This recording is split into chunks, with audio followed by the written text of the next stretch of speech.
ध्रुव की गर्दन एक झटके से हिली, उसके जोड़ों से चटक चटक की आवाजें गूंजी और उसका रूप अब पूरी तरह से भयावह लग रहा था। उसकी आभा इतनी भयानक थी कि पूरे मैदान को अपनी गिरफ्त में ले लिया, जैसे काला बादल छा गया हो। भीड़ तो जैसे पत्थर की मूर्ति बन गई थी। गड्ढे में पड़ी विवन की सूखी लाश को देखकर सबके चेहरे पर अविश्वास और डर की लकीरें खींच गईं। यह क्या हो गया था? क्या ध्रुव ने कोई शैतानी जादू इस्तेमाल किया था? फिर ध्रुव ने धीरे धीरे सूरमास की ओर कदम बढ़ाए, जो अभी भी तिलक की भारी आभा के दबाव तले दबा हुआ था।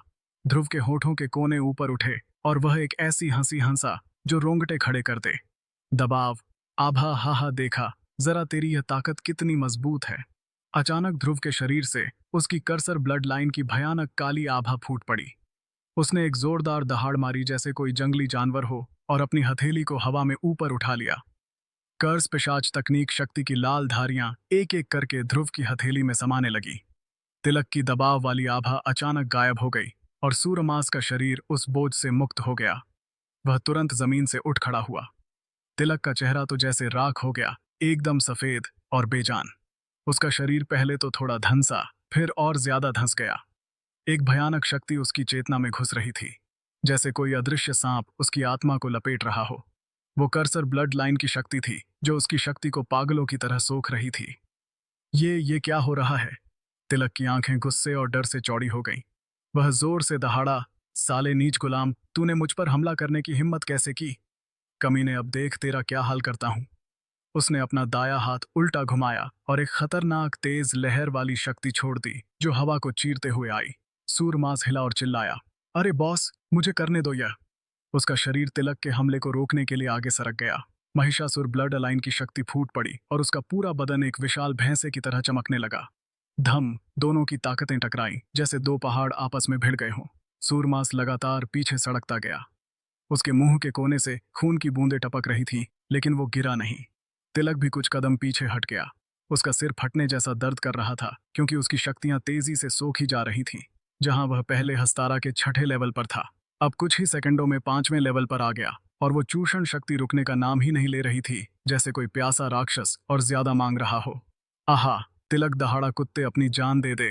वो फिर से आगे लपका, अपनी मुट्ठियां कसकर। सूरमास ने भी उसका रास्ता रोका, अपना सीना चौड़ा करके। धम, फिर से टक्कर हुई। इस बार धूल उड़ी, जमीन कांपी। दोनों अलग हो गए। तिलक की शक्तियां एक और लेवल से गिर गईं, हस्तारा के चौथे लेवल तक। दुनिया में हर चीज अवशोषित की जा सकती थी। ध्रुव की लेवल 20 की कांचेशी की कर्स ब्लड लाइन ना सिर्फ दूसरों की ब्लड लाइन बल्कि शक्ति को भी सोख सकती थी। यहां तक कि कर्सशाच तकनीक का इस्तेमाल कर आभा के जरिए भी शक्ति को सोखा जा सकता था। पफ, तिलक के मुंह से गाढ़े खून की एक उल्टी निकली। उसने ध्रुव को घूरा और कहा, कमीने, तू आखिर चाहता क्या है? ध्रुव ने एक भयावह ठंडी हंसी छोड़ी। कुछ नहीं। क्या तुझे दूसरों को घुटने टेकवाना पसंद नहीं है? अब मेरे लिए जमीन पर घुटने टेक। तिलक ने गुस्से से घूरा। नीच गुलाम, तेरी इतनी औकात नहीं है कि मुझे घुटने टिकवाए। इतना कहकर वो फिर से आगे बढ़ा। सूरमास ने भी उसे रोका। धम, फिर टक्कर। इस बार सूरमास थोड़ा हिला, लेकिन तिलक ज्यादा पीछे धकेला गया। ध्रुव ने मुस्कुराकर कहा, हस्तारा का तीसरा लेवल। तिलक अपनी शक्तियों को रोकने की कोशिश कर रहा था, लेकिन वो चूषण शक्ति इतनी मजबूत थी कि विरोध करना नामुमकिन था। सिर्फ आधे मिनट में उसकी 3 लेवल की शक्तियां गायब हो गईं। एक योद्धा के लिए यह अपनी जान खोने से भी बदतर था, जैसे कोई अपना सब कुछ लुटा रहा हो। सूरमास ने अपने मुंह के कोने से खून पोंछा और हंसा, बूढ़े, फिर से आ चंदी, अरे बा, अभी तूने दबाव से कुचला था ना, अब फिर से आ और ताकत का मजा चखा। हा हा, तिलक ने चिल्लाकर कहा, तुम सब हमला करो, इन दोनों गुलामों को मार डालो। लेकिन ध्रुव की नजरें घूमी और वह ठंडे लहजे में बोला, अगर अपनी शक्ति खोने का डर नहीं है तो आ जाओ। मैं तुम सबको कंतारा के पहले लेवल तक पहुंचा दूंगा। मेरा वादा है। आओ, हिम्मत है तो आजमाओ, देखो कैसे तुम्हें सोख कर खत्म करता हूं। भीड़ सन रह गई। हर हर कोई डर के मारे पीछे हट गया। शक्ति उनके लिए जीवन थी, और एक लेवल खोना भी उनके लिए असहनीय था। तिलक ने अमोगेश की तरफ देखा और कहा, ग्रेट एल्डर, मदद करो मेरी। अमोगेश ने ठंडे लहजे में जवाब दिया, क्या तू ही उसकी प्रतिभा नहीं देखना चाहता था? अगर तू इसे खुद अनुभव कर सके तो यह और भी अच्छा होगा। लाइबा ने हंसते हुए कहा, एल्ड तिलक, नीलतारा के पहले लेवल का योद्धा तुझे कुचल रहा है, यही सबूत है। अगर वह कचरा है तो तू क्या है? कचरे का राजा, खी खी खी खी। तिलक का सिर आग की तरह जल रहा था। धम अचानक तिलक ने चुपके से ध्रुव पर हमला कर दिया। उसकी गति इतनी तेज थी कि हवा में सिटी जैसी आवाज गूंजी जैसे कोई तीर छूटा हो। वो सीधे ध्रुव के सीने पर वार करने जा रहा था। सूरमास का दिमाग सीधा साधा था। उसे उम्मीद नहीं थी कि तिलक छिपकर हमला करेगा। उसकी प्रतिक्रिया थोड़ी देर से हुई और वह जोर से चिल्लाया, बॉस संभलो, खतरा। लेकिन इस पल में ध्रुव के दिमाग में एक सूचना गूंजी। डींग अवशोषण पूर्व कर्स पिशाच तकनीक की एक सीमा थी। यह नील तारा स्तर के योद्धाओं की शक्ति को आसानी से सोख सकती थी, लेकिन हस्तारा स्तर के योद्धाओं की सारी शक्ति अवशोषित करना मुश्किल था। लेकिन एक और बात थी, अवशोषण के बाद विस्फोट भी होता था। किसी भी ब्लड लाइन को अवशोषित कर सर ब्लड लाइन खुद को मजबूत बनाती थी, लेकिन अन्य शक्तियों को उसी की दोगुनी ताकत से विस्फोट करती थी। ध्रुव ने अचानक अपनी हथेली उठाई और कहा, कुत्ते चुपचाप जमीन पर घुटने टेक। तिलक की हस्तारा स्तर की शक्तियां जो उसकी सबसे बड़ी ताकत थी, अब 3 लेवल से कम हो चुकी थी। वह अब बस हस्तारा के तीसरे लेवल पर था। एक योद्धा के लिए यह किसी बुरे सपने से कम नहीं था। जैसे ही उसने वार किया, ध्रुव ने अपनी हथेली नीचे पटक दी, जिससे एक खतरनाक काली लाल शक्ति निकली, मानो एक विशाल ढक्कन आसमान से नीचे पटक दिया गया हो। टनों शक्ति तिलक के शरीर पर फट पड़ी, हवा में धूल और कंकड़ उड़ने लगे और जमीन में दरारें पड़ गईं। तिलक की वो शक्ति जो उसने गर्व से छोड़ी थी, दुगने रूप से उसी पर गिरी। उसका शरीर एक पल के लिए हवा में लटका, फिर धड़ाम से जमीन पर आ गिरा। घुटने टेकते हुए वह ध्रुव के सामने बैठ गया, जैसे कोई पत्थर का बुत गिर पड़ा हो। क्रैक उसके घुटनों की हड्डियां चटक गईं, खून विसने लगा और जमीन पर लाल धब्बे बन गए। तिलक ने एक खूना खराब चीख मारी। उसकी आवाज में दर्द और अपमान भरा था। आ कमीने। ध्रुव उसके सामने खड़ा था। उसकी आंखों में ठंडी चमक थी। वो हल्के से मुस्कुराया और बोला, तो कैसा लग रहा है घुटने टेकना? मजा आ रहा है ना तिलक जी? पूरा मैदान सन्नाटे में डूब गया। लोग सांस रोक कर देख रहे थे, जैसे कोई अनहोनी हो गई हो। अमोगेश का चेहरा भी बदल गया। उसके होंठ सिकुड़ गए, आंखें संकुचित। यह शक्ति, यह तो बिल्कुल ध्रुव की अपनी नहीं थी। फिर भी वह इसे पूरी तरह काबू कर रहा था, जैसे कोई जादूगर अपनी जादू की छड़ी हिलाता हो। और सबसे हैरानी की बात, तिलक की शक्तियां फटने के बाद भी नहीं लौट रही थी। उसका हस्तारा के छठे लेवल से तीसरे लेवल तक का पतन, यह कोई मामूली बात नहीं थी। अमोगेश के दिमाग में बस एक शब्द गूंज रहा था, राक्षसी कला। उसने ऐसी तकनीक न कभी सुनी थी न देखी। यह क्या था? कोई शक्ति जो दूसरों की शक्ति को सोख ले और उसे उसी के खिलाफ विस्फोट कर दे। यह तो किसी शैतानी जादू से कम नहीं था। भीड़ अब तक सदमे से नहीं उभरी थी। एक अंदरूनी कुल एल्डर बस ऐसे ही ध्रुव के सामने घुटने टेक रहा था। यह बहुत अविश्वसनीय था, जैसे कोई सपना हो। केवल सुरमास और लाइबा बेहद उत्साहित थे। ध्रुव ने तिलक को ठंडे लहजे में देखा और हंसा। अब भी मुझे अपनी ब्लड लाइन का परीक्षण करने की जरूरत है। बोल कचरे तिलक के पैर कांप रहे थे। दर्द इतना था कि उसका चेहरा मुड़ गया, लेकिन उसकी आंखों में गुस्सा अभी भी जल रहा था। उसने अपने घुटनों पर जोर दिया, दांत पीसते हुए खड़ा होने की कोशिश की। बस तभी ध्रुव ने अपना दाया हाथ खोला। उसके हाथ में असुरा ब्लेड चमकी, जिसकी नोक से हल्की सी काली धुंध निकल रही थी। उसने ब्लेड को तिलक की गर्दन की धमनी पर रख दिया और ठंडे लहजे में बोला, हिम्मत है तो खड़ा होकर दिखा कुत्ते। मैदान एक बार फिर से शांत हो गया। तिलक की सांसें तेज चल रही थीं। उसने वापस उठने की कोशिश नहीं की और गुस्से में दांत पीसते हुए घुटने टेक लिए। लड़के हद में रहे। यह धवल कुल है। तूने मुझे मारा तो तेरा बचना मुश्किल है। ध्रुव ने ठंडे लहजे में मुस्कुराया। अब भी मुझे धमकी दे रहा है? उसकी आंखों में अचानक हत्या की मंशा चमकी। असुरा ब्लेड हल्का सा हिला और वो दहाड़ा, मुझे धमकी देने वालों से सख्त नफरत है। ब्लेड नीचे की ओर बढ़ा इतनी तेजी से कि हवा में तीखी सीटी गूंजी। तिलक की आंखें फैल गईं। वो हिल भी नहीं पाया। अमोगेश, लाइबा और बाकी सब स्तब्ध। कोई भी इतनी तेजी से प्रतिक्रिया नहीं दे पाया। लेकिन तभी रुक, एक गहरी गूंजती आवाज मैदान में फट पड़ी। एक भयंकर भारी शक्ति ने तिलक को ढक लिया और ध्रुव का ब्लेड 8 इंच भी आगे नहीं बढ़ पाया। वो शक्ति इतनी खतरनाक थी कि हवा में कंपन तक होने लगा। भीड़ में हलचल मच गई। कुलपति कुलपति शहयार आ गए। सभी अंदरूनी कुल्लड़ भी शहयार धीरे धीरे ध्रुव के सामने उतरे। उनका लंबा सफेद चौगा हवा में लहरा रहा था। उनकी आंखें ध्रुव पर टिकी थी, ठंडी लेकिन गहरी। क्या आप रुक सकते हो लड़के? उन्होंने अपनी एक उंगली से असुरा ब्लेड की नोक पकड़ी और हल्के से हिलाया। जनन ब्लेड ध्रुव के हाथ से छूट गया और उड़कर दूर दीवार में जा धंसा, जैसे कोई थी। यह थी एक उंगली की शक्ति, फिर भी इतनी भयानक। यह कहना होगा कि उसके सामने धवल कुल का कुलपति बेहद शक्तिशाली था। ध्रुव की भौहें सिकुड़ गईं। सुरमास तुरंत उसके बगल में आ खड़ा हुआ, तैयार जैसे कोई जंग शुरू होने वाली हो। तिलक ने मौका देखकर तुरंत उठने की कोशिश की। कुलकुलपति, इस गुलाम ने हमारे कई प्रतिभाशाली शिष्यों को मार डाला। मैं सुझाव देता हूं कि इसे अभी शय्यार ने उसे अनदेखा किया। उनकी नजरें ध्रुव पर थीं। धवल कुल में आने का तेरा मकसद क्या है? ध्रुव जवाब देने ही वाला था कि शहरयार ने अमोगेश की ओर देखा। फिर बोले, मकसद जो भी हो, तूने परीक्षा पास कर ली। अब से तू धवल कुल का शिष्य है। सब लोग हैरान रह गए। मां तिलक का चेहरा और गहरा पड़ गया। कलपति, वो चिल्लाया, यह एक गुलाम है। इसकी ब्लड लाइन शून्य स्तर की है। यह पटका। तभी शय्यार ने उसके चेहरे पर एक जोरदार थप्पड़ जड़ दिया। तिलक का सिर एक तरफ झुक गया और गाल पर 5 उंगलियों के लाल निशान उभर आए। क्या तुझे नहीं लगता कि तूने आज काफी बेइज्जती करा ली? साफ था कि शय्यार गुस्से में था। वह एक मूल्यांकन शिष्य से भी निपट नहीं सका। क्या यह थी धवल कुल के अंदरूनी कुल एल्ड की ताकत? तिलक ने सिर झुका लिया।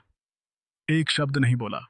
ईवेश ने हल्के से कहा, कुलपति, धवल कुल के नियम कहते हैं कि गुलामों को शिष्य नहीं बनाया जा सकता, चाहे उनकी ब्लड लाइन या शक्ति कुछ भी हो। यह नीच गुलाम धवल कुल की प्रतिष्ठा को मिट्टी में मिला देगा। उसकी आवाज ज्यादा तेज नहीं थी, लेकिन लहजा सपा था। पूरे धवल कुल में शायद ही कोई एल्डबी ऐसा बोलने की हिम्मत करता, लेकिन ईवेश ने बिना डरे बोल दिया। शहरयार की भैंस सिकुड़ गई। ईवेश, क्या तू मुझे रोकने की कोशिश कर रहा है? ईवेश ने तुरंत जवाब दिया, मेरी ऐसी हिम्मत नहीं कुलपति। मैं सिर्फ नियमों की याद दिला रहा हूं। इस गुलाम ने न सिर्फ विवन को मारा, बल्कि राक्षसी तकनीक से एल्डर तिलक को घुटने टेकने पर मजबूर किया। अगर यह धवल कुल में शामिल हुआ तो लोग इसे कैसे बर्दाश्त करेंगे? उसका लहजा अभी भी बहुत सपाट था, लेकिन इसमें एक दबाव था। इसके अलावा उसने कुछ गलत भी नहीं कहा। ध्रुव ने वाकई कई शिष्यों को मार डाला, एल्डरों को भी नुकसान पहुंचाया और धवल कुल में बेलगाम बर्ताव किया। अगर कोई भी ऐसा इंसान कुल में शामिल हो गया तो कौन उससे राजी होगा? शहरयार की भैं और सिकुड़ गई। कुलपति होने के बावजूद उसे एक शिष्य द्वारा बाधित किया जा रहा था। अगर उसे ईवेश के पीछे की शक्ति का डर ना होता तो वह उसे तुरंत दबा देता। तभी ध्रुव ने हल्के से मुस्कुराया और ईवेश को घोड़ा। तो तू चाहता है कि मैं अभी भी अपनी ब्लड लाइन का परीक्षण करूं, या बस मुझे बेइज्जत होते देखना चाहता है? ईवेश ने गर्व से हंसा। हाँ, मैं बस तुझे बेइज्जत होते देखना चाहता हूं। तू धवल कुल में शामिल होने लायक नहीं। चाहे तेरी पहचान कितनी भी बड़ी हो, तू गुलाम ही रहेगा, नीच। ध्रुव ने ठंडी नजरों से उसे देखा और बोला, अच्छा तो चल, एक शर्त लगाते हैं। ईवेश ने भैं उठाई। क्या शर्त लगाना चाहता है? तू तय कर, ध्रुव ने कहा। उसकी आवाज में एक अजीब सी ठंडक थी। ईवेश ने कहा, ठीक है, तो चल, शर्त यह कि कौन किसके सामने घुटने टेकेगा और सिर झुकाएगा। कैसा है, हिम्मत है? ध्रुव ने मुस्कुराकर कहा, तूने खुद कहा। लाइबा ने तुरंत ध्रुव का हाथ पकड़ लिया। पागल हो गया है, इसके साथ शर्त मत लगा। सुरमास भी बोला, बॉस, तेरी ब्लड लाइन इसके साथ मत उलझ। अमोगेश ने भी हल्के से सिर हिलाया, जैसे चेतावनी दे रहा हो। लेकिन ईवेश ने हंसते हुए कहा, क्या डर गया? हाँ, गुलाम तो गुलाम ही रहता है। ब्लड लाइन कोई ऐसी चीज नहीं थी जिसे बदला जा सके। वो खून में बसी होती है, जन्म से तय। ध्रुव की ब्लड लाइन शुरू से शून्य स्तर की थी। कोई सम्मलन नहीं, कोई बदलाव नहीं। ईवेश को यकीन था कि इस शर्त में उसकी जीत पक्की थी। वो मन ही मन ठंडी हंसी हंसा लड़के, अब तैयार हो जा, घुटने टेकने और सिर झुकाने का वक्त आ गया है। तिलक भी अपने टूटे घुटनों से उठने की कोशिश करते हुए मुस्कुराया। देखता हूं कितनी देर तक तेरा ये ढोंग चलता है, नीच गुलाम। ध्रुव ने बिना कुछ बोले अपनी उंगली पर एक छोटा सा चीरा लगाया। फिर एक लाल बूंद खून की टपक कर काले परीक्षण पत्थर पर गिरी। सारी नजरें उस पत्थर पर टिक गईं। भीड़ सांस थामे देख रही थी। खून की बूंद धीरे धीरे पत्थर में समाती चली गई, जैसे कोई भूखा राक्षस उसे पी रहा हो। 2 सेकंड सन्नाटा, फिर धम धम काले पत्थर से एक गहरी भयानक गर्जना गूंजी, जैसे कोई प्राचीन दानव जाग उठा हो। सबके चेहरे पर हैरानी छा गई। किसी ने पहले कभी ऐसा कुछ नहीं देखा था। पत्थर हिलने लगा और अचानक क्रैक, उसमें एक दरार पड़ गई। उस दरार से एक चमकदार स्वर्णिम प्रकाश की किरण फटी, जो सीधे आसमान में चली गई, जैसे कोई तारा जमीन से उड़ा हो। उसी पल ध्रुव के शरीर के भीतर को हिला। तापकाल की शक्ति से पनपा वह बीज जो उसके शरीर में छिपा था, जाग उठा। उस बीज की शक्तियों को कर्सर ब्लडलाइन ने तुरंत सोख लिया और एक ऐसी रासायनिक प्रतिक्रिया शुरू हुई कि आसमान और धरती कांप उठे।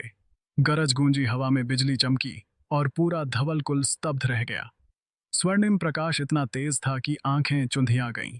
वो शक्ति इतनी भयानक थी कि काला परीक्षण पत्थर, जो सदियों से हर ब्लड लाइन को परखता आया था, उसके टुकड़े टुकड़े हो गए। धवल कुल के लाखों किलोमीटर के दायरे में कभी ऐसी ब्लड लाइन नहीं देखी गई थी। यह क्या था? क्या यह इंसानी ताकत थी या कोई देवीय चमत्कार? सभी के दिलों में बेहद हैरानी थी। क्या वह अभी भी इंसान था? क्या वह वाकई गुलाम था? अगर वह गुलाम था, तो वे तो गुलामों के कचरे के भी लायक नहीं थे। लोगों के दिलों में सवालों का तूफान था। कोई आश्चर्य नहीं कि ध्रुव इतना घमंडी था। ऐसी स्वर्ग विरोधी ब्लड लाइन के साथ वह क्यों ना घमंड करता? अगर किसी और के पास ऐसी ताकत होती, तो वह शायद उससे 100 गुना ज्यादा अकड़ दिखाता। मैं हमेशा सोचता था कि वह ढोंग कर रहा है, लेकिन मुझे नहीं पता था वह वाकई कमाल का है। इस तरह की हैरानी को शब्दों में बयान नहीं किया जा सकता था। 10 सेकंड बाद वो चमकदार प्रकाश धीरे धीरे मंद पड़ा। टूटे हुए काले पत्थर पर केवल उस खून की बूंद की हल्की चमक बाकी थी, जैसे कोई मोती जमीन पर टिमटिमा रहा हो। ध्रुव बाहर से शांत दिख रहा था, पर उसका दिल उछल रहा था। यह क्या था? मेरी कर्सर ब्लड लाइन वाकई इतनी ताकतवर न सिर्फ इसकी खास तकनीक है, बल्कि इतनी शक्ति कि काला पत्थर भी टूट गया। यह किस स्तर की है? देव स्तर? नहीं, देव स्तर भी इसके सामने फीका है। वो मन ही मन चिल्ला रहा था, और यह तो सिर्फ अभी 20वें लेवल की ताकत है। अगर यह 100वें लेवल तक पहुंचे तो हे देवी, यह तो स्वर्ग को भी चुनौती दे देगी। यह कहा जा सकता था कि वह किसी और से ज्यादा हैरान और उत्साहित था। शुरू में उसने सोचा था कि यह ज्यादा से ज्यादा 8 या 9 सितारा ब्लड लाइन होगी। कम से कम यह महिषासुर ब्लड अलाइन से तुलना नहीं कर सकती थी। लेकिन अब यह महिषासुर ब्लड अलाइन से कहीं आगे थी। वो उत्साहित कैसे नहीं हो सकता था? सुरमास तो जैसे पागल हो गया था। वो कान से कान तक हंस रहा था। बॉस, तू तो कमाल है, कमाल। तूने तो सारे धवल कुल को हिला दिया। लाइबा भी उछल रही थी। उसने अपने पिता अमोगेश का हाथ पकड़कर हिलाया। पिताजी, देखा ना, मैंने कहा था ना, ध्रुव कमाल का है। वह बहुत ज्यादा ताकतवर है। खी खी खी खी। मैं गलत नहीं थी। अमोगेश का दिल बहुत जटिल था, क्योंकि ध्रुव उसके लिए और अधिक अबूझ होता जा रहा था। वो एक ऐसी पहेली की तरह था जो और अधिक जटिल होती जा रही थी। वह ध्रुव को बिल्कुल समझ नहीं पा रहा था। यह कौन है? इसका मकसद क्या है? कुलपति शैयार का भी यही हाल था। वह भी उलझन में था। वह समझ नहीं पा रहा था कि ध्रुव की ब्लड लाइन किस स्तर की थी। वह समझ नहीं पा रहा था कि ऐसा व्यक्ति गुलाम क्यों था। अभी पहले क्यों इसका पता नहीं चला? लेकिन तभी शैयार के दिमाग में एक विचार कौंधा। वह इस विचार से अजीब तरह से उत्साहित हो गया। ऐसी उच्च स्तरीय प्रतिभाशाली ब्लड लाइन बस एक सुपर खजाना थी। एक ऐसी सत्ता जो देव स्तर को भी पार करती थी। अगर अगर उसे हेलगेट को खजाने के रूप में दे दिया जाए, तो इस साल धवल कुल को बचाया जा सकता था। शैयार की भौएं ढीली हो गई और वह मन ही मन हंसा। कई लोग खुश और डरे हुए थे, लेकिन इस सबके बीच एक शख्स ऐसा था जिसके चेहरे पर मानो सैकड़ों थप्पड़ पड़ गए हों। विवेश। ध्रुव ने उसे घरा और मुस्कुराया। चेहरे पर थप्पड़ खाने का एहसास कैसा है? बहुत अच्छा लग रहा होगा। ध्रुव ने उसे घरा और ठंडी मुस्कान के साथ कहा। कैसा लग रहा है इवेश भाई? चेहरे पर थप्पड़ पड़ने का मजा अच्छा है ना? इवेश ने दांत पीसे। तूने तूने अभी कोई चाल चली है? तूने ब्लड लाइन का परीक्षण ही नहीं किया। ओह, तू अपनी हार मानना नहीं चाहता? ध्रुव ने हंसा। उस समय जंगल में तूने अपनी दबाव वाली आभा से मुझे कुचला था, याद है? मैंने उस दिन कसम खाई थी कि तुझे 10 गुना लौट आऊंगा। वो शैयार की ओर मुड़ा और बोला, तुमने पूछा था ना मेरा मकसद क्या है, तो ध्यान से सुनो। उसने अपना दाया हाथ पीछे बढ़ाया। तारानक झन, तारानक दीवार में धंसा असुरा ब्लेड भनभनाया और एक शक्तिशाली चूषण बल से उड़कर उसके हाथ में आ गया।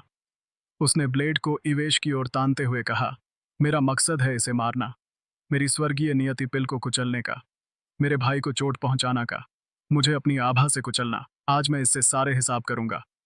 ध्रुव ने एक एक शब्द कहते हुए बोला। हर शब्द में आग थी। लायबा का चेहरा थोड़ा बदल गया और उसने कहा, स्वर्गीय नियति पिल?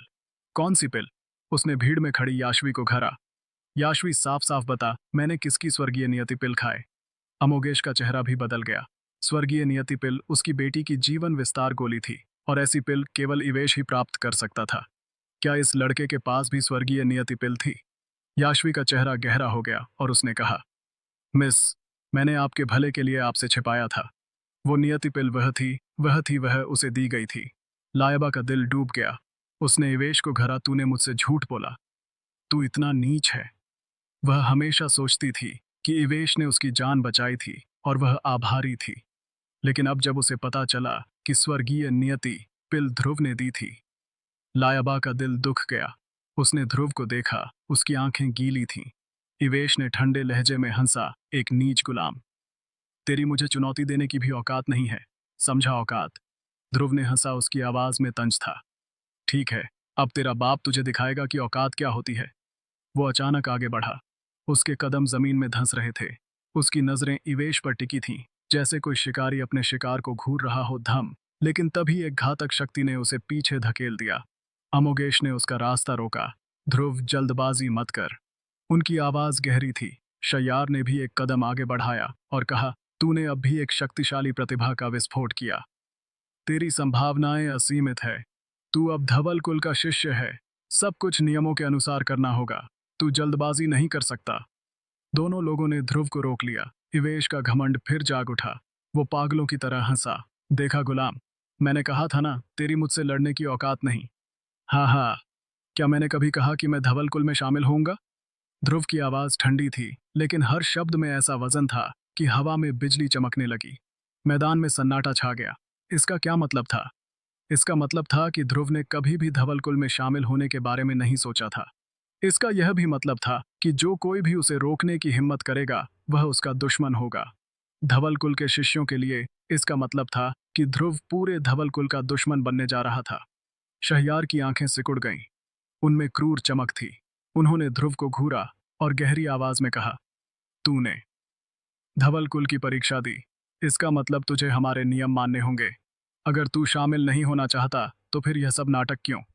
इवेश ने भले गलती की, पर मैं उसकी ओर से माफी मांगता हूं। यह मामला यहीं खत्म कर और हंगामा बंद कर। शय्यार ध्रुव को और बवाल मचाने की इजाजत नहीं दे सकते थे। इवेश की पहचान बहुत खास थी। उसे कुछ नहीं हो सकता था। लेकिन दूसरी ओर ध्रुव भी उनके लिए जरूरी था। उसकी ब्लड लाइन वो हेलगेट के संकट को हल करने का एकमात्र रास्ता हो सकता था। शहयार किसी को भी खोना नहीं चाहते थे, नावेश को न ध्रुव को। ध्रुव ने हल्के से मुस्कुराया, परीक्षा मैंने हिस्सा लिया क्योंकि मैंने उससे वादा किया था।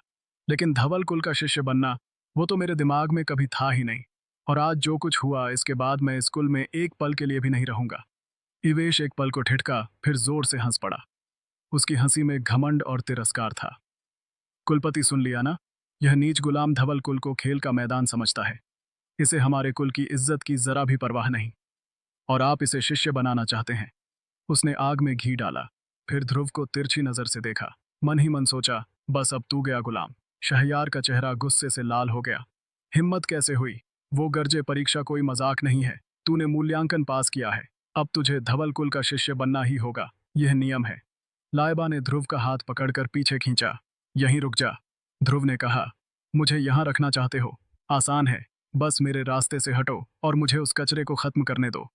वो विवेश को खत्म करना चाहता था। अगर वह उससे बदला नहीं लेता तो ध्रुव का मूड अच्छा नहीं होता। धवल कुल का कुलपति होने का क्या? ग्रेट एल्डर ने रोका तो क्या? अगर ध्रुव कुछ करना चाहता था तो कोई उसे रोक नहीं सकता था। इवेश ने भौहें सिकुड़ी और पागलों की तरह हंसा। लड़के, तुझे अभी भी नहीं समझ आया?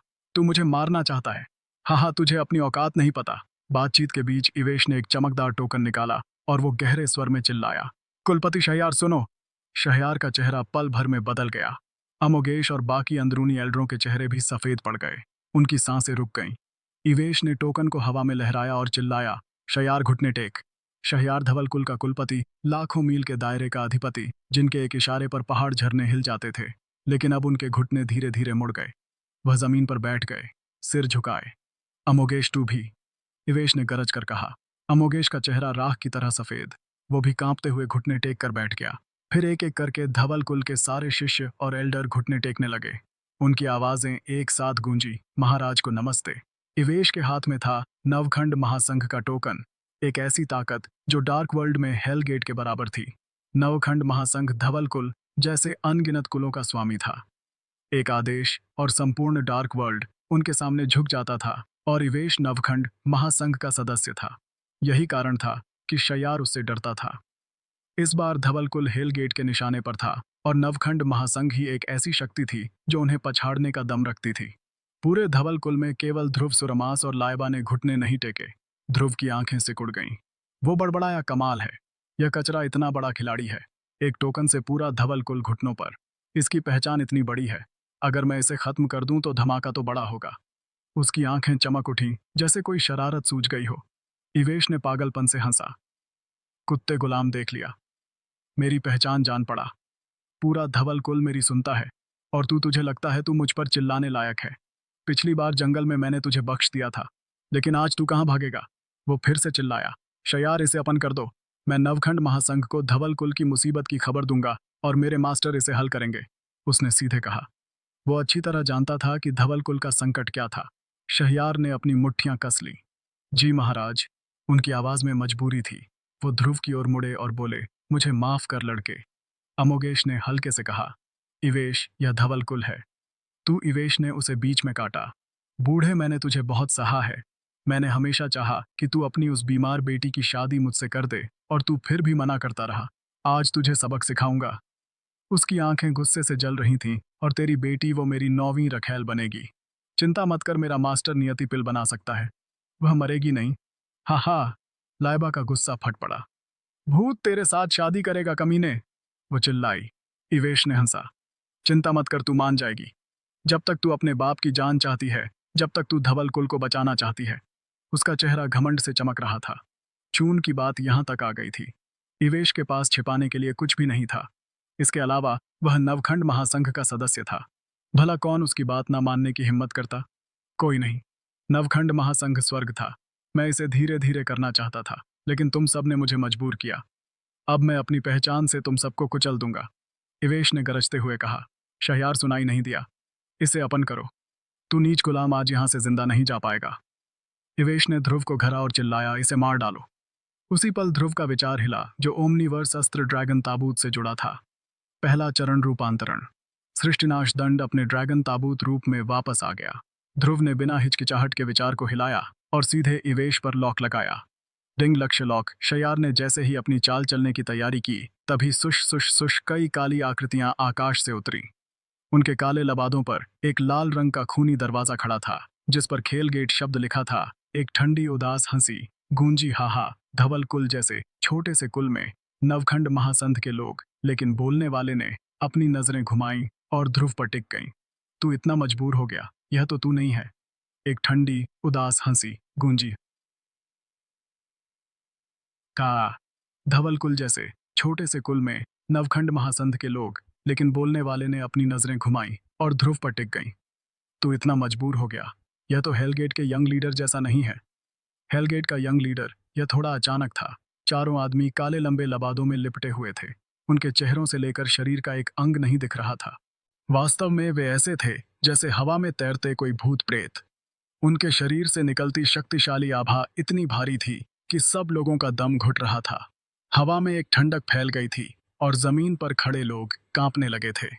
उनके काले लबादों पर हेलगेट का निशान चमक रहा था, जो एक खोपड़ी जैसा दिखता था।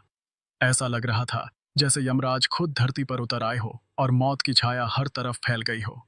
बेहद शक्तिशाली। इतनी ताकत कि ध्रुव भी अंदर से थोड़ा हिल गया था, पर वह बाहर से चुपचाप खड़ा रहा। उसके मन में उलझन बढ़ती जा रही थी। ये मुझे हेलगेट का यंग लीडर क्यों कह रहे हैं? इस पल में सबकी नजरें ध्रुव पर टिक गईं। लोग अनजाने में डर से भर उठे। उनकी आंखों में भय की चमक थी और वे धीरे धीरे पीछे हटने लगे। ध्रुव के करीब आने की हिम्मत किसी में नहीं थी। उन्हें लग रहा था कि अगर वे पास गए तो मौत उन्हें निगल लेगी। यह डर इतना गहरा था कि उनके पैर जमीन से चिपक गए थे। उसने अभी क्या कहा? क्या वो ध्रुव हेलगेट का यंग लीडर है?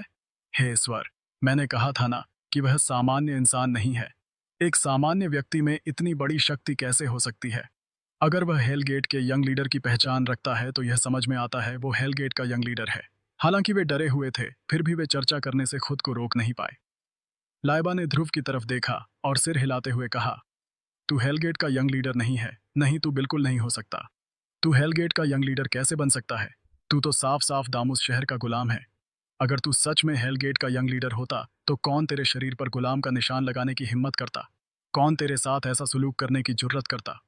लाइबा को बिल्कुल यकीन नहीं था। अमोगेश का दिल जोर जोर से धड़क रहा था। क्या हेलगेट ने वाकई समय से पहले अपना पांसा फेंक दिया है? अगर ऐसा है तो धवल कुल की क्या हालत होगी? शहयार का दिल डूब गया। हेलगेट का यंग लीडर। अब धवल कुल इवेश सबसे ज्यादा हैरान था, लेकिन वो जोर से हंसा जैसे कोई मजाक चल रहा हो। ध्रुव, तू बस रहस्यमय बनने की कोशिश कर रहा है। क्या तुझे लगता है कि कुछ लोगों को हेलगेट के लबादों में सजाकर तू खुद को यंग लीडर साबित कर लेगा? हाँ हाँ, तेरे इस नाटक के लिए मैं तुझे पूरे नंबर देता हूँ। इस पल में सब सांस रोक कर देख रहे थे। हवा इतनी भारी हो गई थी कि सांस लेना मुश्किल लग रहा था। अचानक काले लबादे वालों में से एक ने अपनी आंखें थोड़ी ऊपर उठाई और दूर खड़े इवेश को एक नजर से घूरा। वो नजर इतनी तेज थी जैसे कोई तीर। उसी पल ईवेश का चेहरा पूरी तरह बदल गया। ऐसा लगा जैसे किसी अदृश्य हाथ ने उसकी गर्दन पकड़ ली हो। उसके अंग कठोर हो गए, आंखें बाहर निकल आईं। वो एक भी शब्द नहीं बोल पाया। उसके मुंह से सिर्फ घुटी हुई आवाज निकली जैसे कोई दम उठ रहा हो। यह दृश्य इतना असहज था कि देखने वाले भी कांप उठे। इवेश की सांस रुक रुक कर आ रही थी और उसका चेहरा लाल हो गया था। ध्रुव का दिमाग तेजी से चल रहा था। जब से वह डॉक वर्ल्ड में आया था तब से अब तक की हर घटना उसके मन में घूम रही थी। गुलाम बाजार, वो मालिक की मौत और वो सामान जो उसे मिला था। अचानक उसे वो हेलगेट टोकन याद आया।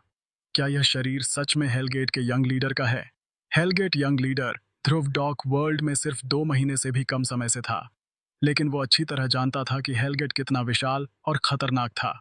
डॉक वर्ल्ड की नंबर 1 ताकत, जिसकी शक्ति असीम थी। उसके सदस्यों की कहानियां हर जगह फैली हुई थीं। मौत के सौदागर जो किसी को नहीं बख्शते। लेकिन अगर उसकी पहचान सच में हेलगेट के यंग लीडर की थी तो वह गुलाम कैसे बन गया? क्या कोई साजिश थी? क्या कोई धोखा हुआ था? ध्रुव ने अपनी आंखें सिकुड़ी और कहा, मुझे डर है कि तुमने मुझे गलत समझ लिया है। मैं हेलगेट का यंग लीडर नहीं हूं। मेरा नाम ध्रुव है। हाँ हाँ, उनमें से एक ने भयावह तरीके से हंसते हुए कहा, यंग लीडर, हमारे साथ नाटक मत खेलो। क्या तुम्हें लगता है कि हम गलत आदमी को पहचान लेंगे?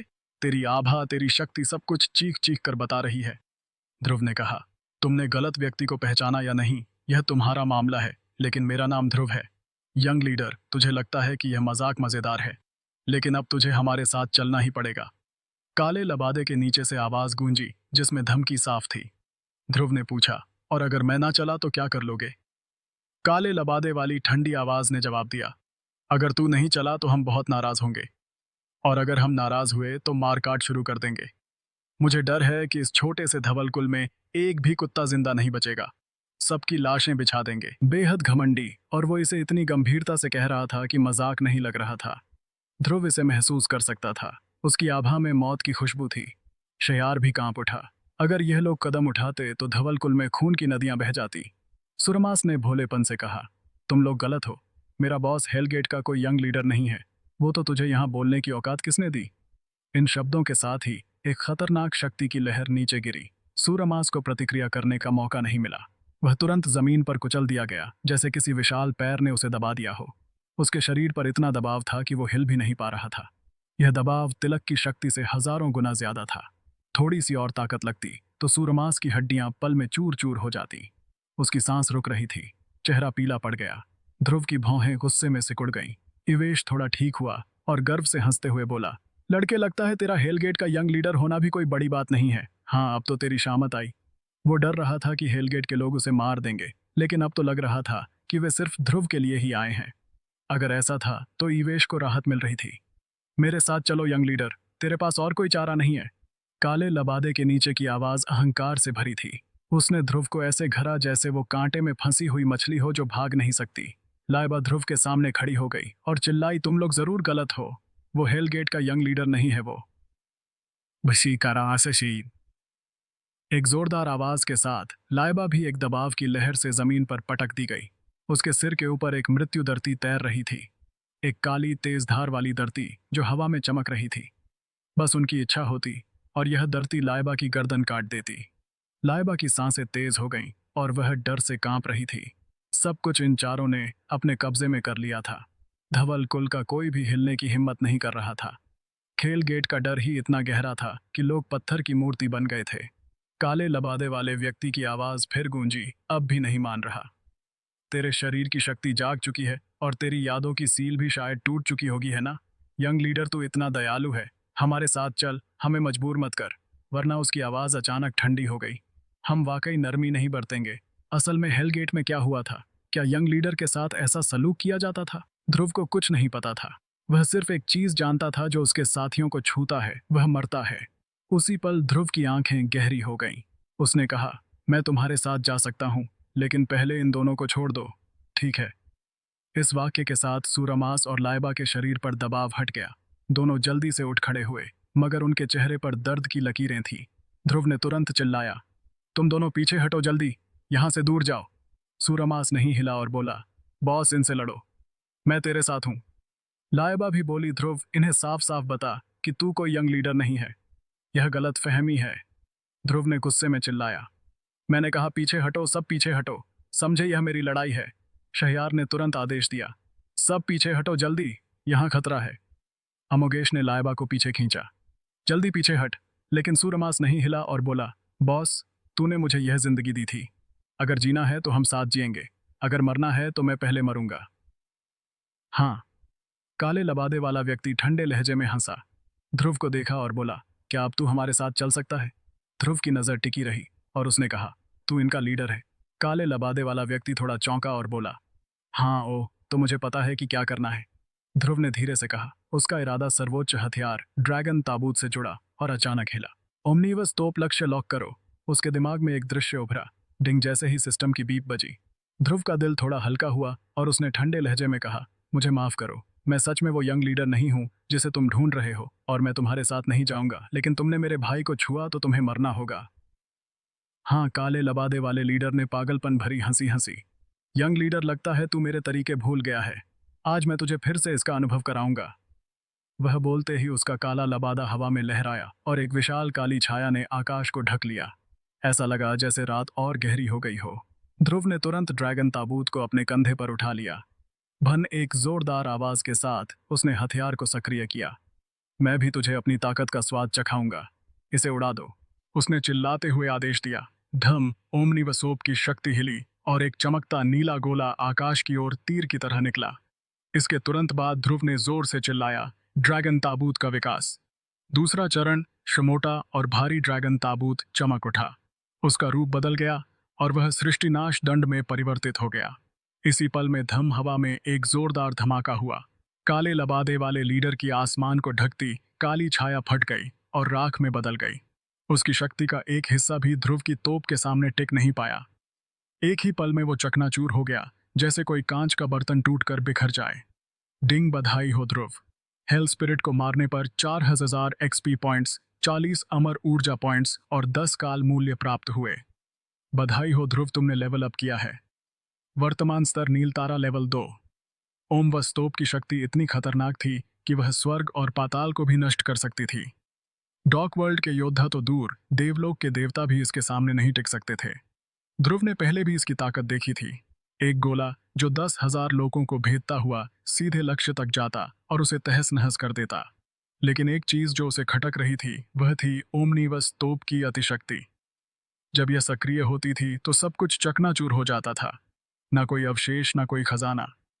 यहां तक कि काल मूल्य का इस्तेमाल भी बेकार था, क्योंकि कुछ बाकी ही नहीं बचता था। यह ध्रुव के लिए सबसे निराशाजनक हिस्सा था। अति शक्तिशाली होना भी एक तरह की परेशानी थी। ध्रुव ने हाथ में दंड को घुमाया और हवा में अभी भी खड़े 3 काले लबादे वालों की ओर इशारा किया। उसके होठों पर मुस्कान में घमंड था। अब बोलो, मेरे सामने घमंड करने की हिम्मत किस में है? हाँ, हेलगेट में क्या खास है? यह कैसी शक्ति थी? एक गोले में तत्काल हत्या। यह एक समझ से परे शक्ति थी। शहयार हैरान था, अमोगेश हैरान था, पूरा धवल कुल हैरान था, लेकिन साथ ही वे और भी डरे हुए थे, क्योंकि ध्रुव ने हेलगेट के एक योद्धा को मार डाला था। यह तो मौत को बुलावा देने जैसा था। हेलगेट के किसी भी योद्धा को छूने की हिम्मत कौन करता? यहाँ तक उभरता हुआ नवखंड महासंघ भी हेलगेट को छूने की हिम्मत नहीं करता था। इसके अलावा इन चारों लोगों का स्तर हेलगेट में कम नहीं होगा। बस ऐसे ही मार दिए जाने पर क्या ध्रुव पागल हो गया था? साथ ही यह हिवेश के चेहरे पर एक थप्पड़ की तरह था। वो तो ध्रुव को तुच्छ समझता था, उसका मजाक उड़ाता था। उसे लगता था कि वह बहुत ऊंचा है, लेकिन अब देखने पर वही चींटी था जो शुरू से अंत तक ध्रुव जैसे हाथी को नीची नजरों से देख रहा था। वो एक महाशक्तिशाली योद्धा को एक गोले में मार सकता था, और वो एक छोटे चूहे की तरह डर से कांप रहा था जो छेद में घुस गया था। लेकिन निवेश के दिल में गुस्सा और भी भड़क रहा था। सूरमास ने उत्साह से दहाड़ा, बॉस तू तो कमाल है, हा हा, कम भक्तों और घमंड करो, मेरे बॉस तुम सबको नरक में उड़ा देंगे। हवा में खड़े तीनों लोग अपने काले लबादों में छिपे थे। इससे उनके चेहरों के भाव दिखाई नहीं दे रहे थे, लेकिन हल्के से देखा जा सकता था कि उनके शरीर कांप रहे थे। वे डरे हुए थे। उन चारों में जिसे मारा गया उसकी शक्ति सबसे ऊंची थी, लेकिन वह एक गोले में मार दिया गया। अगर कोई और होता तो शायद वे इतने डरते नहीं, लेकिन उनके सामने वाला व्यक्ति हेलगेट का यंग लीडर था। वही यंग लीडर जिसने अपनी शक्तियों को जागृत कर लिया था। वह अभी की भयानक शक्ति क्या थी? क्या इसे फिर से छोड़ा जा सकता था? उन्हें कोई अंदाजा नहीं था। इससे वह और भी डर गए। ध्रुव ने गुस्से में चिल्लाया, तुमने मेरे भाई को कुचला था, अब एक बार और करके दिखाओ। खून की नदियां बहाने की बात कर रहे थे। आओ, मैं इंतजार कर रहा हूं। ध्रुव ने गुस्से में गालियां दी, लेकिन उसका दिल भी बेहद धड़क रहा था। अच्छा हुआ कि मैंने ओमनी वस्तोप तैयार कर रखी थी, वरना आज वाकई मुश्किल हो जाती। मुझे दूसरा चरण की शक्ति को विकसित करने का तरीका सोचना होगा। लेकिन दूसरे चरण की शक्ति आखिर है क्या? क्या यह एक प्राणी है? क्या यह सच में विनाश देव का दिव्य बीज था? ध्रुव ने सृष्टिनाश दंड में चमकती 3 लाल ज्वाला वाली आंखों की जोड़ी के बारे में सोचा। उसे नहीं पता था कि क्या वो ओमनिवर्स अस्त्र के दूसरे चरण की शक्ति थी। अगर थी, तो वह उस प्राणी को कैसे छोड़ेगा? डॉक वर्ल्ड में कैसे उत्पात मचाएगा? जब वह इस सोच में डूबा हुआ था, तीनों काले लबादे वालों ने हल्के से हिलकर एक दूसरे की ओर देखा। सुश सुश वे तुरंत हवा में उड़ गए और शून्य में गायब हो गए। उसी पल आकाश में एक ठंडी आवाज गूंजी, यंग लीडर, हम फिर आएंगे। बस इंतजार करो, यह मामला यहीं खत्म नहीं हुआ है। आवाज धीरे धीरे कम होती गई और अंत में पूरी तरह गायब हो गई। सुरमास ने पागलपन भरी हंसी हंसी, क्या बकवास है हेलगेट, मेरे बॉस के सामने तुम कुत्तों से भी बदतर हो। हाँ हाँ, अपनी पूंछ दबाकर भागो। ध्रुव ने गहरी सांस ली। उसकी पीठ और हाथ ठंडे पसीने से भीग गई थी। अगर वह लोग और रुकते तो शायद वह सच में मुश्किल में पड़ जाता। उनकी ताकत को कोई नहीं झेल सकता था। अगर वे पूरे बल के साथ आते तो धवल कुल में खून की नदियां बह जाती। यह एहसास बहुत बुरा है, ध्रुव ने मन ही मन सोचा। मुझे जल्दी से और शक्तिशाली होना होगा। सृष्टिनाश दन की पूरी ताकत को खोलना होगा, ध्रुव ने मन ही मन सोचा। उसने हेलगेट की विशालता के बारे में सोचा। उसे नहीं पता था कि वे उसे क्यों ले जाना चाहते थे, लेकिन यह निश्चित रूप से कोई अच्छा मकसद नहीं था। अगर वह यंग लीडर था तो वह गुलाम कैसे बन गया? अगर ऐसा था तो हेलगेट के लोग देर सवेर आएंगे, उस समय शायद यह लोग नहीं होंगे। अगर वह उनके आने से पहले शक्तिशाली नहीं हो पाया तो ध्रुव की जिंदगी शायद दूसरों के हाथों में होगी। और शक्तिशाली बनो। ध्रुव ने अपनी मुट्ठियां कस ली। तभी उसे अचानक ईवेश की याद आई। उसने नजर घुमाई और चिल्लाया, ईवेश, अब तेरी बारी है। सबने ईवेश की तरफ देखा, लेकिन वह अपनी जगह पर नहीं था। जैसे ही हेलगेट के योद्धा भागे, वो भी चुपके से खिसक लिया था। उसे पता था कि वह ध्रुव का मुकाबला नहीं कर सकता। ध्रुव की शक्तियों ने उसे पूरी तरह हिला दिया था। वो हमेशा ध्रुव को तुच्छ समझता था, लेकिन अब वास्तव में हकीकत उसके सामने थी। वह खुद ध्रुव के सामने चींटी से ज्यादा कुछ नहीं था। यह आभास उसे बेहद नाक कर रहा था। बस इंतजार कर ध्रुव। इवेश ने मन ही मन कसम खाई, मैं वापस आऊंगा। इसके अलावा उसे नवखंड महासंघ को यह खबर देनी थी। हेलगेट का यंग लीडर फिर से प्रकट हो गया था। यह खबर पूरे डॉक वर्ल्ड को हिला देगी। धवल कुल के मुख्य हॉल में सन्नाटा छाया हुआ था, लेकिन हवा में तनाव की गंध थी। धवल कुल के सारे एल्डर वहां जमा थे। उनके चेहरों पर चिंता की गहरी लकीरें थीं। आज का दिन उनके लिए किसी बुरे सपने से कम नहीं था। हेलगेट के योद्धा का मारा जाना और नवखंड महासंध के इवेश की हार ने धवल कुल को एक खतरनाक चौराहे पर ला खड़ा किया था। हम उसे यहां नहीं रख सकते, एक एल्डर ने कुर्सी पर जोर से मुक्का मारते हुए कहा। उसकी आवाज में डर और गुस्सा साफ था। उसने हेलगेट के एक योद्धा को मार डाला। हेलगेट अब चुप नहीं बैठेगा। वो और योद्धाओं को भेजेंगे, और अगर ऐसा हुआ तो धवल कुल का नामो निशान हमेशा के लिए मिट जाएगा। मैं इससे सहमत हूं। दूसरा एल्डर बोला। उसकी आंखें डर से चमक रही थीं। चाहे वह हेलगेट का यंग लीडर हो या ना हो, वो हमारे लिए खतरा है। उसकी वजह से हम रसातल में जा सकते हैं। बिल्कुल, तीसरे ने समर्थन किया। वो एक चलती फिरती आफत है, उसे यहां से निकाल देना चाहिए, तभी हम सुरक्षित रहेंगे। लेकिन तभी एक दूसरी आवाज गूंजी, जो बाकियों से अलग थी। रुको, तुम लोग यह क्यों भूल रहे हो कि उसने हेलगेट के योद्धा को एक ही चाल में मार डाला? हम सब मिलकर भी उन चारों का मुकाबला नहीं कर सकते थे, पर ध्रुव ने ऐसा किया। इसका मतलब है कि वह हमारी रक्षा कर सकता है। अगर वह चला गया तो धवल कुल की रक्षा कौन करेगा? हॉल में सन्नाटा छा गया। कुछ लोग उसकी बात से सहमत थे, लेकिन ज्यादातर के चेहरों पर डर हावी था। तुम भूल रहे हो, हेलगेट ही एकमात्र खतरा नहीं है। नवखंड महासंध को मत भूलो। इवेश को यहाँ अपमानित किया गया और उसका रक्षक मारा गया। क्या तुम्हें लगता है कि वह इसे यूं ही छोड़ देगा? वह भी बदला लेने आएगा, और यह सब उस लड़के की वजह से हुआ है। मेरा सुझाव है, एक अन्य ने कहा, हम उसे पकड़कर हेलगेट या नवखंड महासंघ को सौंप दें। सारा दोष उस पर डालकर हम खुद को बचा सकते हैं।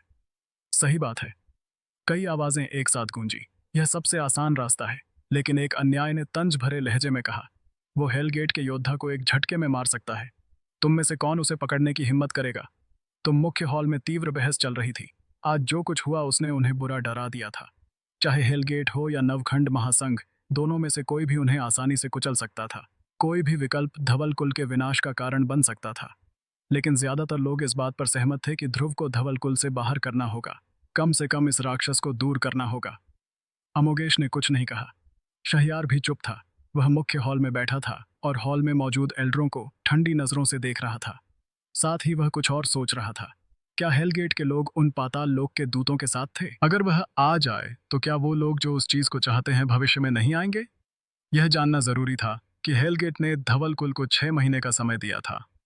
वो समय अब लगभग खत्म हो रहा था, लेकिन यह 4 लोग अचानक प्रकट हुए। क्या वह जल्दी आ गए थे या वे फिर आएंगे?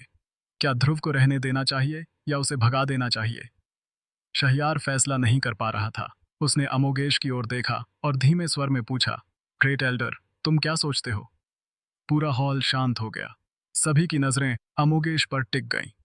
अमोगेश ने गुस्से से भरी नजरों से सभी को देखा और कहा, मेरे अपने स्वार्थी मकसद हैं, इसलिए उसके रहने या जाने के बारे में मेरी राय देना ठीक नहीं होगा। लायबा की हालत नाजुक थी। उसके शक्ति चक्र स्वाभाविक रूप से अवरुद्ध थे, जिसके कारण उसका शरीर कमजोर था। स्वर्गीय नियति पिल की ही उसकी जिंदगी को लंबा कर सकती थी, और अब जब इवेश चला गया था, स्वर्गीय नियति पिल वाला एकमात्र व्यक्ति ध्रुव था। अमोगेश स्वाभाविक रूप से चाहता था कि ध्रुव रुके। बेशक वह चाहता है कि ध्रुव रुके, उसकी बेटी की जान का सवाल है। लेकिन ग्रेट एल्डर, तुम सिर्फ अपनी बेटी के बारे में नहीं सोच सकते। पूरे धवल कुल का सवाल है। हमें सावधान रहना होगा। यह फैसला धवल कुल का भविष्य तय करेगा। शहयार कुछ देर चुप रहा। फिर उसने गहरी सांस लेकर कहा, मैं उसे ना तो भगाऊंगा, ना ही जबरदस्ती रोकूंगा। मैं बाहरी लोगों के सामने यह नहीं कहूंगा कि वह धवल कुल का शिष्य है। नहीं, अपने लोगों के सामने यह नकारूंगा। इस मामले पर धीरे धीरे विचार करना होगा। इसके अलावा हेलगेट की 6 महीने की समय सीमा जल्द खत्म होने वाली है। इस बार वे ध्रुव के लिए नहीं, बल्कि पूरे धवल कुल के लिए आएंगे। हमें जवाबी उपायों पर चर्चा करनी होगी। उसकी बात खत्म होते ही हॉल में फिर से बहस शुरू हो गई। घंटों की लंबी चर्चा के बाद सारे तीर फिर भी ध्रुव की ओर मुड़ गए। क्या वो हेलगेट का यंग लीडर नहीं है? तो हम उसे आगे क्यों नहीं कर सकते? बिल्कुल। अभी तो तुम उसे भगाना चाहते थे और अब उसे आगे करना चाहते हो। मुद्दा यह है कि वह यह स्वीकार नहीं करता कि वह यंग लीडर है, भले ही उसके पास महान शक्ति हो। अगर वह उसका इस्तेमाल हमारे लिए नहीं करता तो क्या फायदा? हॉल में बहस देर रात तक चलती रही। दूसरी ओर लायबा के शानदार आवाज घर में लायबा ने अपने दोनों गालों को हाथों से थामा और बिना पलक झपकाए ध्रुव को देखते हुए पूछा, बताना तू सच में हेलगेट का यंग लीडर है?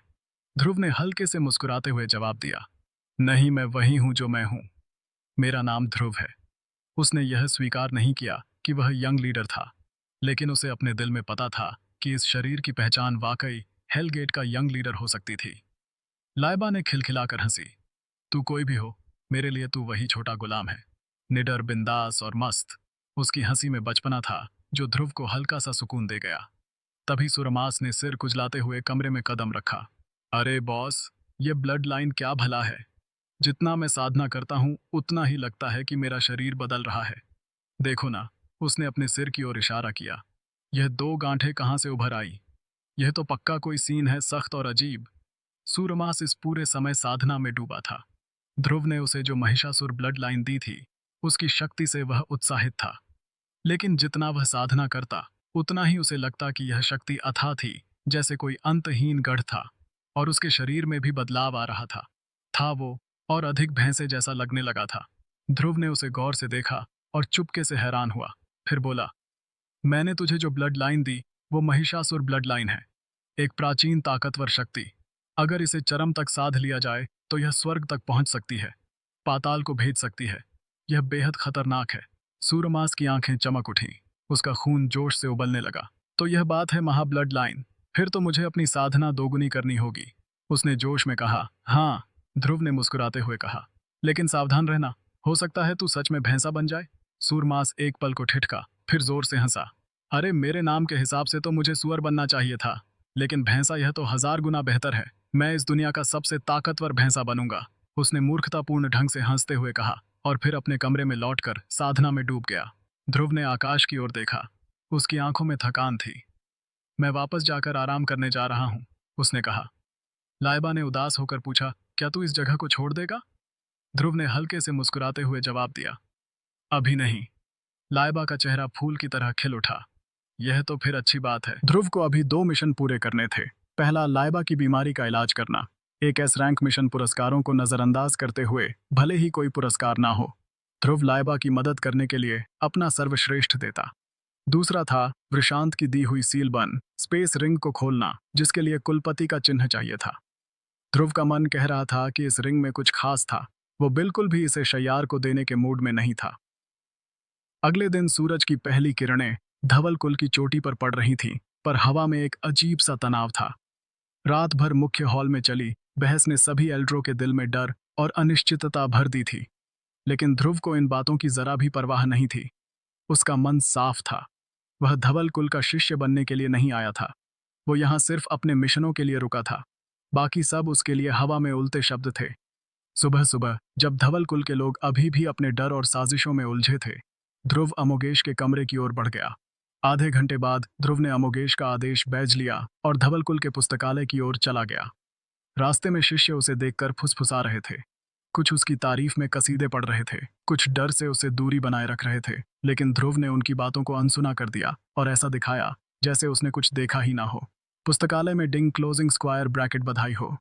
ध्रुव औषधि कौशल में प्रशिक्षण के लिए जैसे ही उसने औषधि कौशल की एक प्राचीन किताब को पढ़ना पूरा किया, सिस्टम की आवाज उसके दिमाग में गूंजी। इसका मतलब था कि उसने इस कौशल को सफलतापूर्वक सीख लिया था। हालांकि उसने धरती में इन कौशलों को महान परिपूर्णता स्तर तक सीख लिया था, लेकिन वह धरती के स्तर पर थे। डॉक वर्ल्ड का स्तर धरती से ऊंचा था और उसके पिछले औषधि कौशल का स्तर पूरी तरह से पीछे रह गया था। यह ऐसा था जैसे जब तकनीक विकसित होती है, पुरानी चीजें स्वाभाविक रूप से हटा दी जाती हैं। वैसे भी यह एक नया शरीर था, इसलिए उसे स्वाभाविक रूप से शुरू से साधना करनी थी। उसने पुस्तकालय में उपलब्ध हर सहायक कौशल को पढ़ डाला, औषधि निर्माण, फॉर्मेशन मंत्र और प्राचीन रसायन शास्त्र। लेकिन जब बात तकनीकों की आई तो वह एक भी तकनीक नहीं सीख पाया। उसने कई किताबें पलटी, मगर हर बार सिस्टम की ओर से कोई प्रतिक्रिया नहीं आई।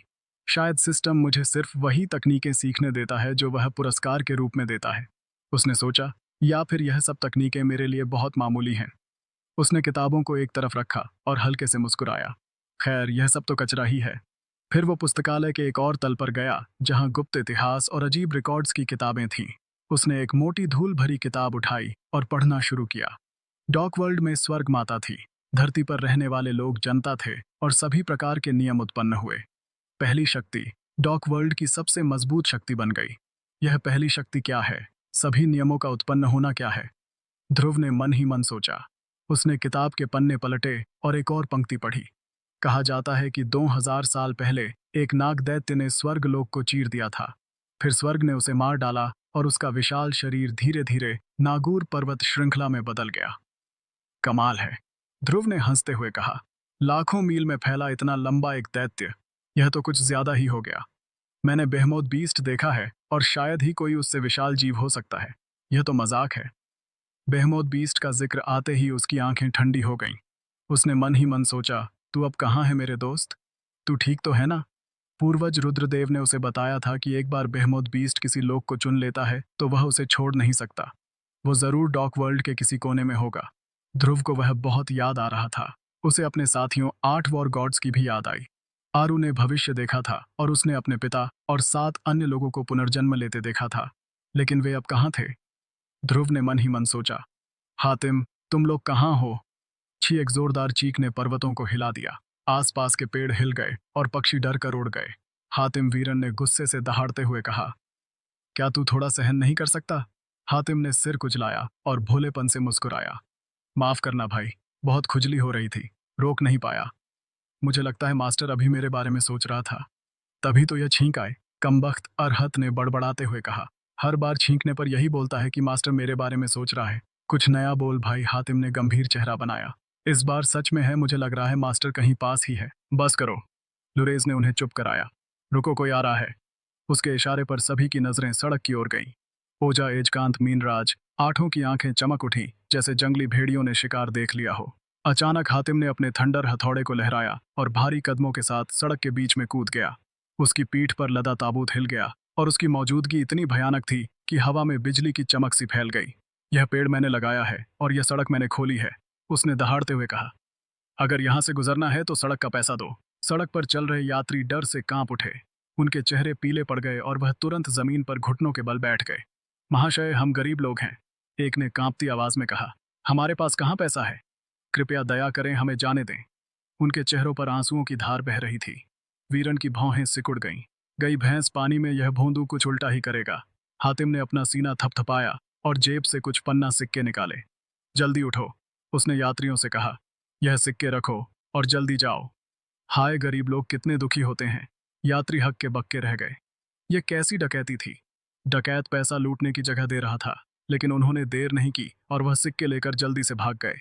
हातिम सातों ने एक साथ चिल्लाया। अबे भोंदू, वीरन ने गुस्से से कहा। हम डकैत हैं, लूटते हैं, तू इस तरह हमें क्या खाने देगा? मैं अब और नहीं सह सकती, ओजा ने चिल्लाया। मैं भूख से मर रही हूं, इस धंधे का कोई फायदा नहीं है, मीनराज ने शिकायत की। हातिम ने फिर सिर कुचलाया। अरे गरीब लोग कितने दयनीय हैं, हमें उनकी मदद करनी चाहिए। उनकी मदद? एजिकांत ने तंज मारा। तो मैं तुझसे पूछता हूं, हमें आखिरी बार कब खाने को कुछ मिला? ओ, मुझे नहीं पता, हातिम ने भोलेपन से कहा। ठीक है, आसान सवाल, अरहद ने कहा। तूने कितने दिन से पेट भरकर खाना नहीं खाया? पेट भरकर? हातिम ने उंगलियों पर गिनती शुरू की। 2, 5, हाँ, 18 दिन से पेट भरकर नहीं खाया, और पिछले 3 दिन से तो कुछ भी नहीं। खाने की बात करने से मुझे और भूख लग रही है। वीरन ने सिर पीट लिया। मैं तुझे सलाम करता हूँ भाई। बाकी 6 लोग शब्दहीन रह गए। लॉरेज ने गंभीर होकर कहा, इस तरह यहाँ रहना ठीक नहीं है, लेकिन यह सड़क यमगढ़ शहर की ओर जाती है। अगर हम यहाँ डटे रहे तो शायद मास्टर का कोई सुराग मिले। खरगोश का इंतजार करना कोई तरीका नहीं है। मीनराज ने कहा, हमें नहीं पता कि मास्टर यहाँ से गुजरेगा भी या नहीं, शायद वह किसी और दिशा में है। डॉक वर्ल्ड इतना बड़ा है कि पागल कर देता है। और जाने बड़बड़ाया। पहले यह सोचो कि आज खाने के लिए क्या करें, एजकांत ने कहा। मैं अब डकैती नहीं करना चाहता, यह सब बेकार लोग हैं, कोई पैसा नहीं है इनके पास, तो कुछ बड़ा करें, वीरन ने जोश में कहा। क्यों ना हम नीलामी घर लूट लें, वहां ढेर सारा पैसा है, कीमती पिल्स और खजाने हैं, वही चाहिए हमें। वाह, हातिम उत्साहित हो गया। यह काम तो मस्त है, मैं भी शामिल हूं। चिंता मत करो, इस बार मैं किसी को नहीं छोड़ूंगा। सातों ने उसे घूरा और एक साथ बोले, तू यहीं रह। हातिम ने फिर सिर खुजलाया। अमिताभ, कौन सा नीलामी घर? अरहत ने पूछा।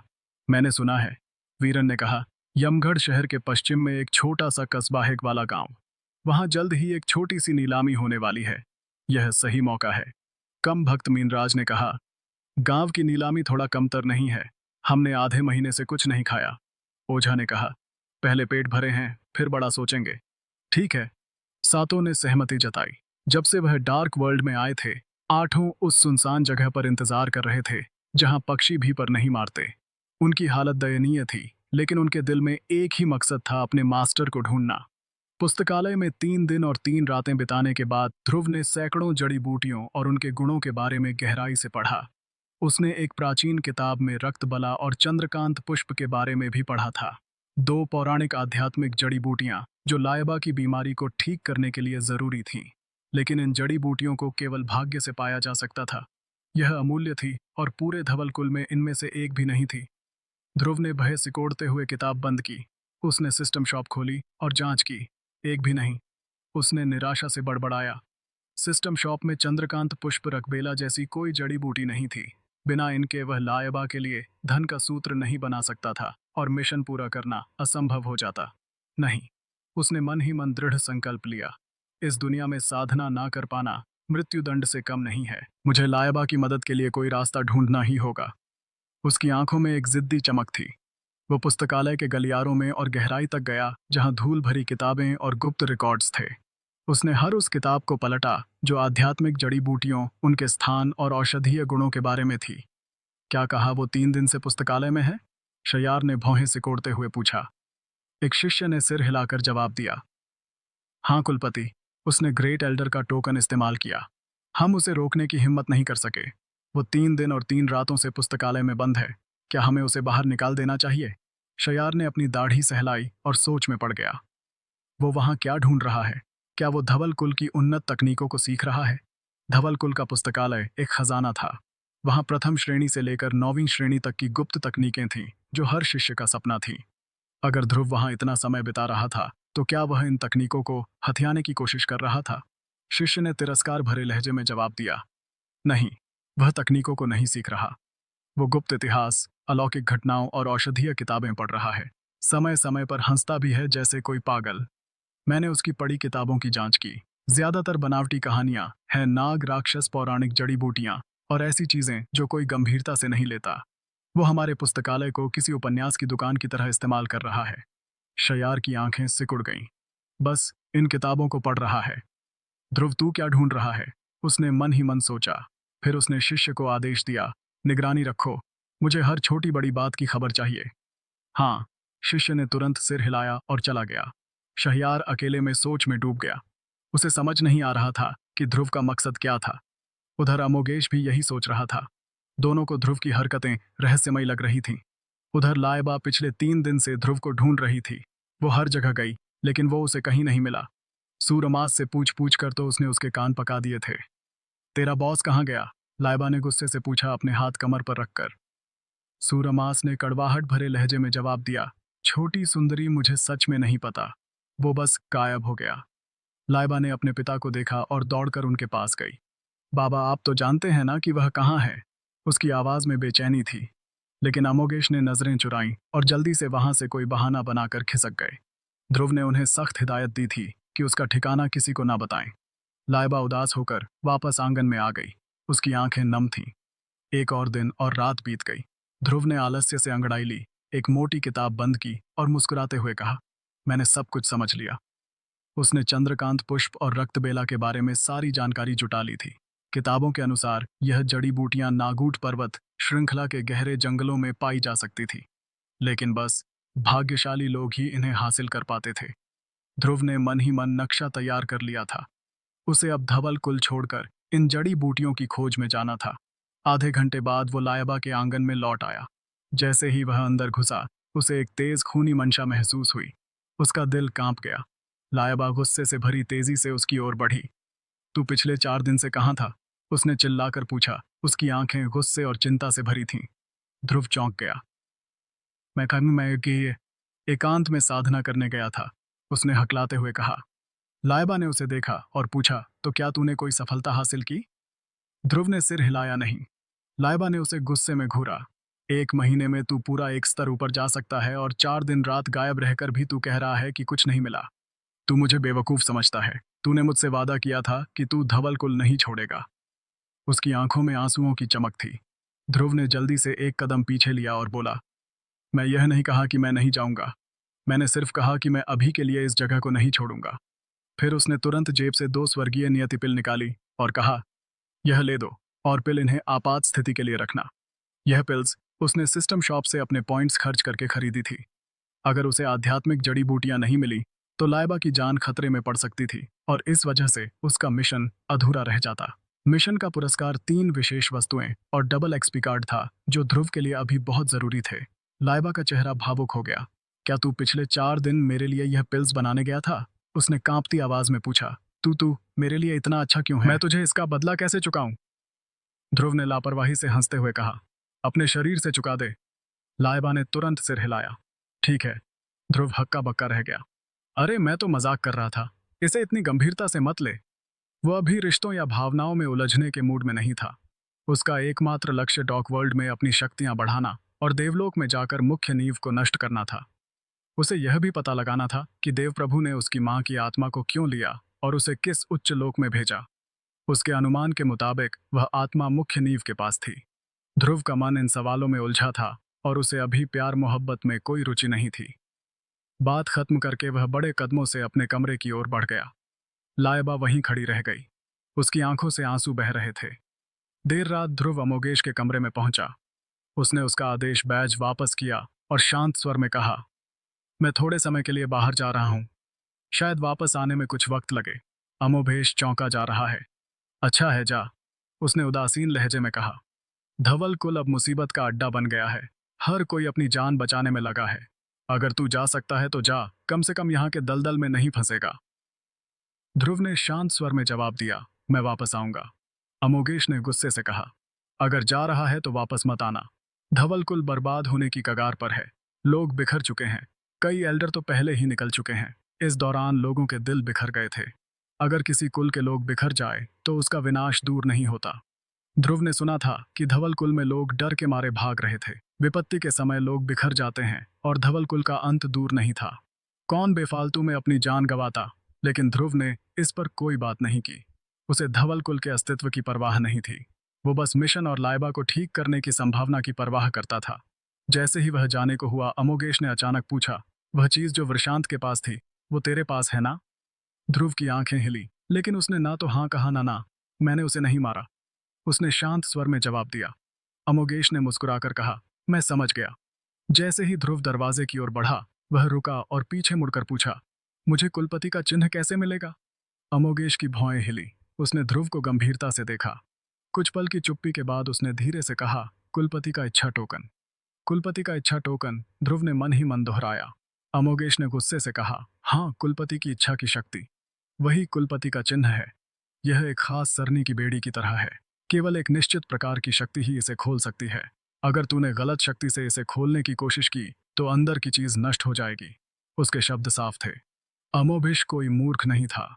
उसे पता था कि वृषांत की स्पेस रिंग ध्रुव के पास थी, और ध्रुव भी समझ गया था कि अमोगेश को सब पता है, लेकिन उसने इसे छिपाने का फैसला किया। तो व्यूअर्स, आपको को क्या लगता है, क्या होगा इस कहानी में आगे? यह जानने के लिए सुनते रहिए सुपर योद्धा सीजन 3 हिमांशु के अगले चैप्टर, सिर्फ और सिर्फ हमारे चैनल सुपर योद्धा सीजन 3 हिमांशु पर। और हाँ, अगर चैप्टर पसंद आया हो तो लाइक और कमेंट जरूर कर देना। इससे मुझे भी अगले चैप्टर्स को अपलोड करने में मजा आता है।